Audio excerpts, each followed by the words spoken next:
Welcome. In this video I will show you how to change system language on your DYON Movie Smart TV.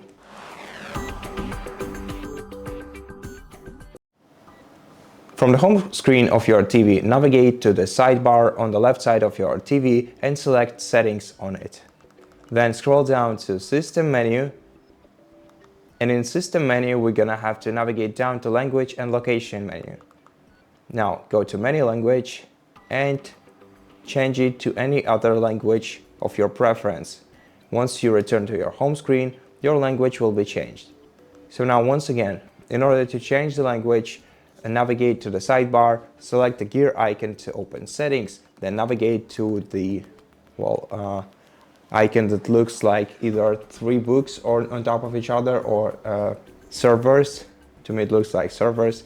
And here navigate down to the third option, and in here navigate down to the third option again, expand it, and then select your language. And that's it. Thank you for watching this video. If you liked it, please consider subscribing to our channel, leave us a like and a comment below, and I'll see you in the next one.